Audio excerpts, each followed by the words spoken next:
Pat Conroy was born in Atlanta in 1945, the first of 7 children. His father's assignments to military bases throughout the South led to frequent moves for the family. When he was 15, his family settled in Beaufort, South Carolina. Mr. Conroy came under the inspiring influence of the Low-Country culture. Following his graduation from the Citadel with a degree in English, Mr. Conroy returned to Beaufort to teach and to write. His first novel, The Boo, was published in 1970. His account, In the Water is Wide, of teaching underprivileged children on Defusky Island won him the Ansfield Wolf Award from the Cleveland Foundation and the Achievement in Education Award from the National Endowment for the Arts. His other well-received works include The Lords of Discipline, The Great Santini, my personal favorite, The Prince of Tides, and Beach Music. He is currently working on his 7th novel about his senior year at the Citadel. At a ceremony on October 20th, 2000, the Citadel Board of Visitors awarded Mr. Conroy the honorary degree Doctor of Letters. Ladies and gentlemen, please join me in giving a warm welcome to our 2001 commencement speaker, Mr. Pat Conroy.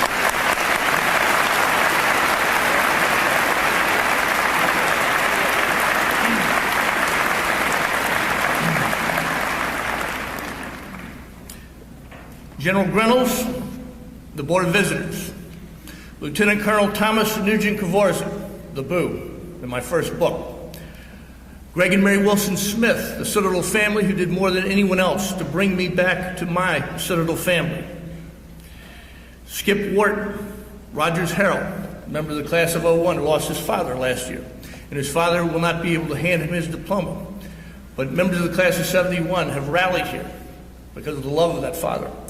Class of 2001, listen up. I don't have much time. They don't give you much time for graduation speeches. Because of various aspects of my character and fate, I did not get to address the Corps of Cadets in the last century.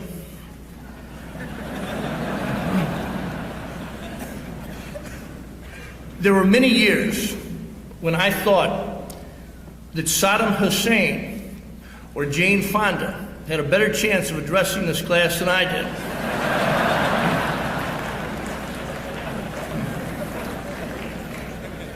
In 1979, the year most of y'all were born, I was finishing up The Lords of Discipline, and I tried to think of a line or words that would sum up better than anything how I felt and how other people feel about this college.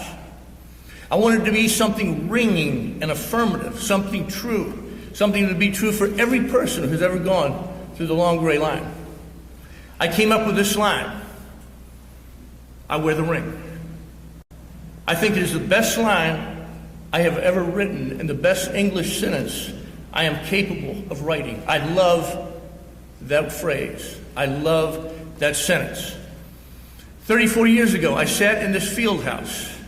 My mother and father, my 6 brothers and sisters, sitting in the audience as your parents are sitting now. My parents, it was their proudest day. My mother wept when I came off that day. And she wept so hard. I said, "Mom, what's wrong?" And she said, "Son, you're the first person in my family who's ever graduated from college. And then you did it at the Citadel." And she said, "The best college in America." Let me tell you something about that mother. Here is my mother's socioeconomic status exactly. Everything you need to know about my family I can do by her mother's family names. My grandfather, Jasper Catlett Peak. His brother, Cicero. Then there's Vashti, Talitha, Clyde, Pluma. And my favorite, I was cleaning up a grave with my grandmother Stanny, and I came across this name, it was Jerry Meyer Peak. Okay, that's Jerry Meyer, M-I-R-E, Peak. And I said, "Stanny, who is he named after?" And she said, "He is named after the prophet, Jerry Meyer."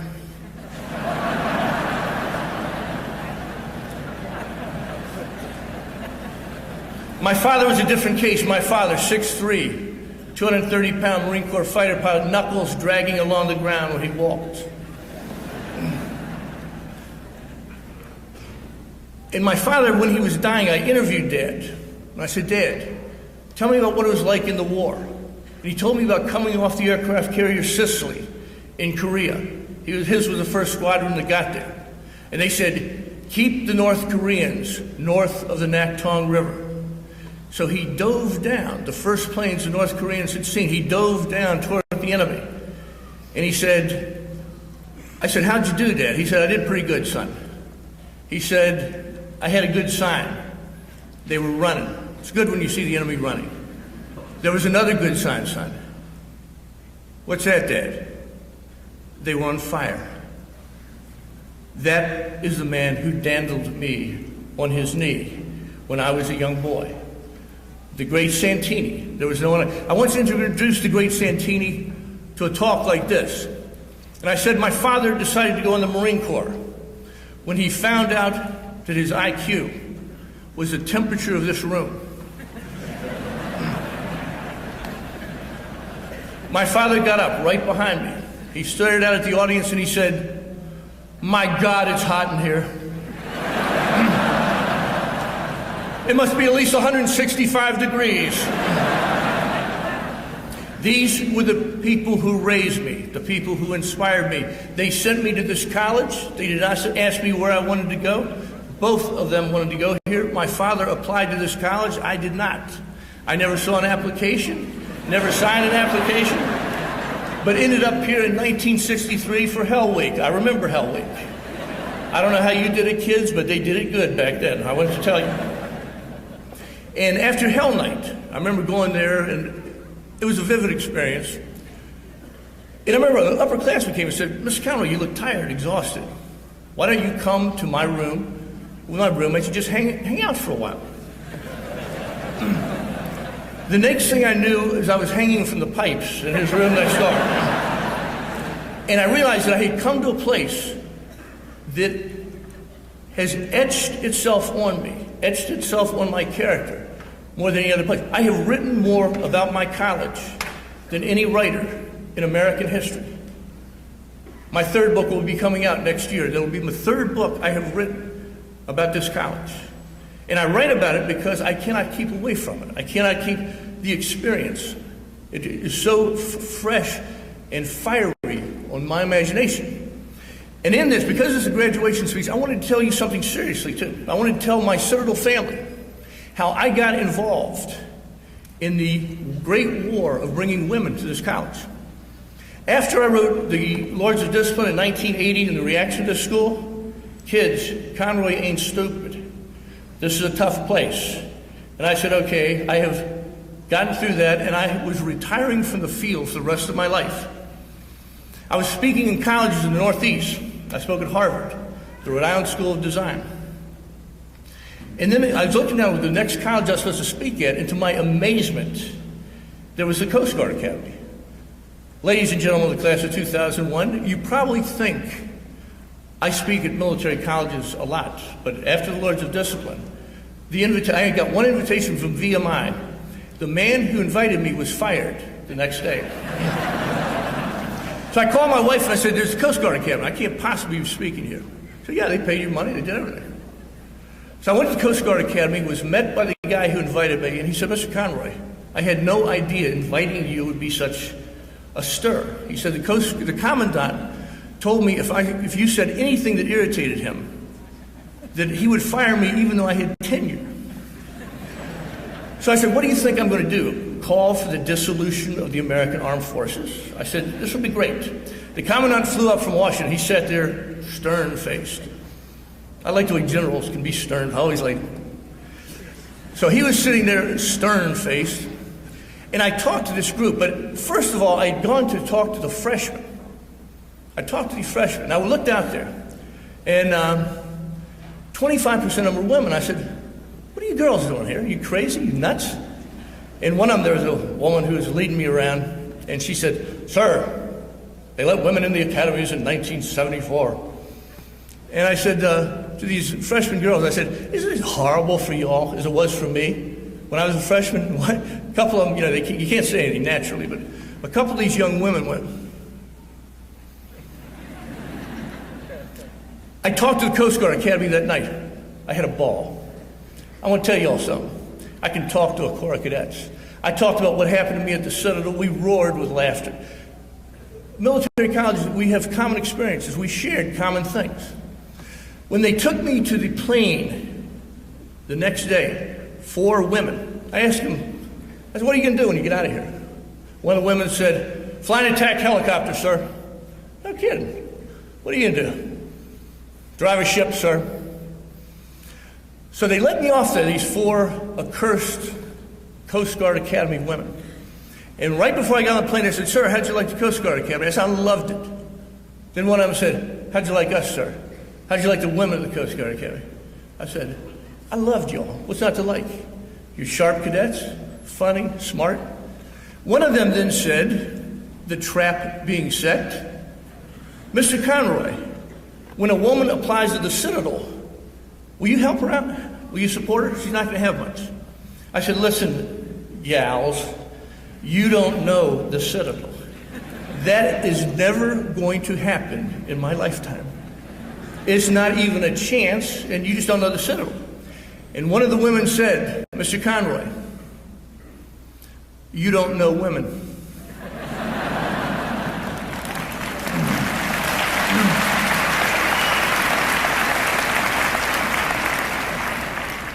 In the early 90s, I received a letter from one of those accursed Coast Guard women.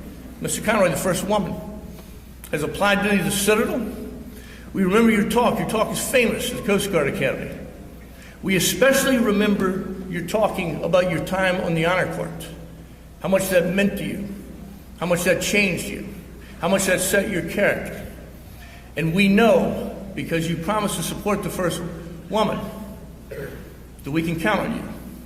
Because like you, we have an honor system we believe in.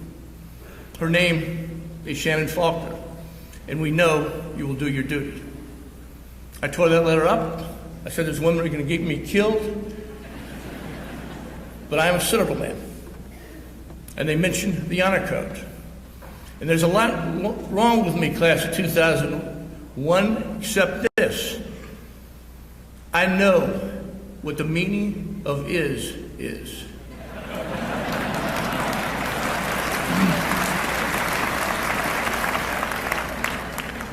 While writing this latest book, My Losing Season, I interviewed all the basketball players, the boys I loved in this gymnasium, in this armory. I adored them. They did not know it. I went back to meet all of them, but one meeting changed my life. I went back to see Al Kroboth, senator, class of 1969, a POW, a Marine in Vietnam. I sat him down and I said, Al, you got a POW, you got to tell me everything. But I'm a novice. You got to let me know how it feels. Can I have my wife Patty be with me? Sure. An interview I thought would take an hour took 7.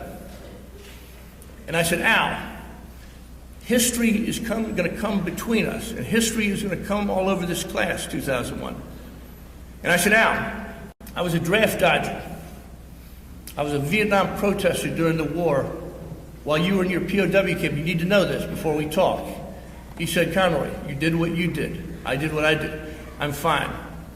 Then he proceeds to tell me about the most harrowing Vietnam experience I've ever heard of, where he is shot down.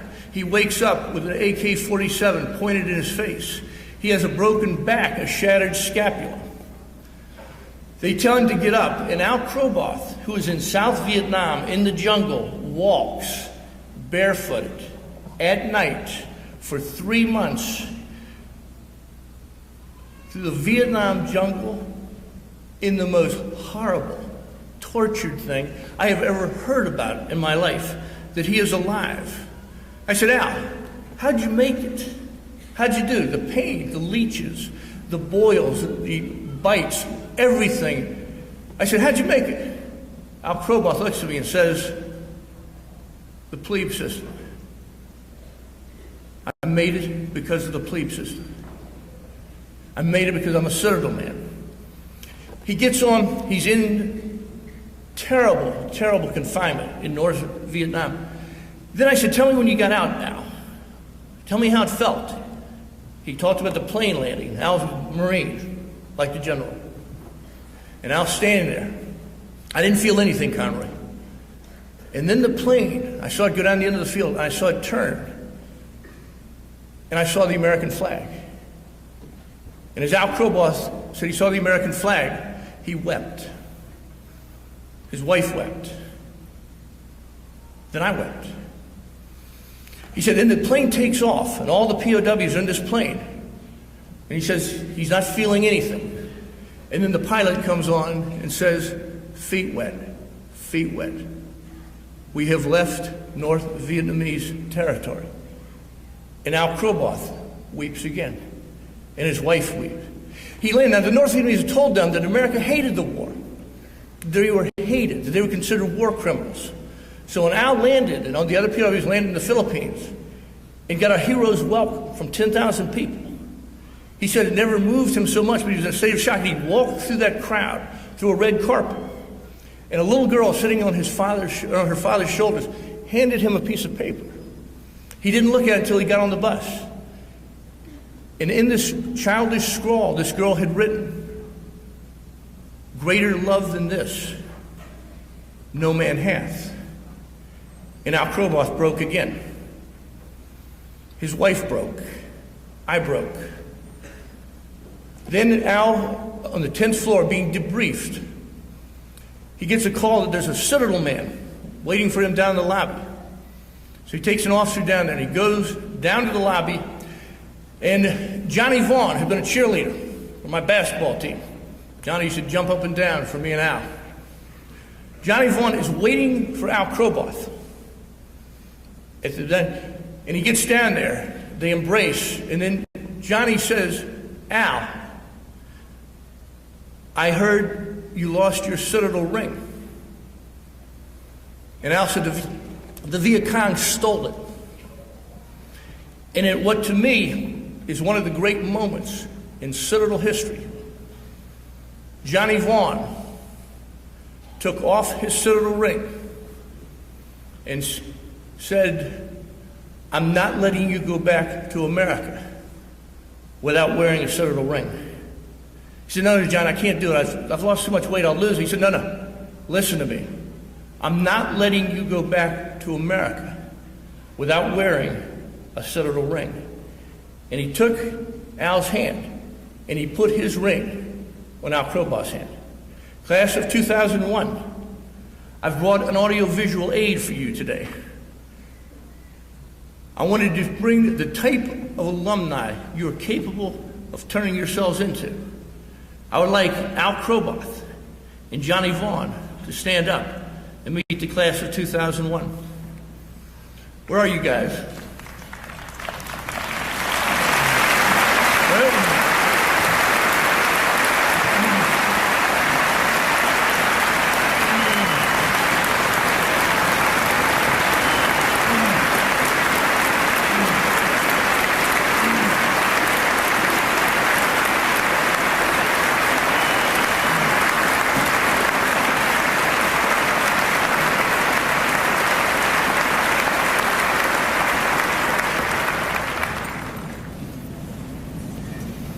In closing, class of 2001, I cannot thank you all enough for doing this for me.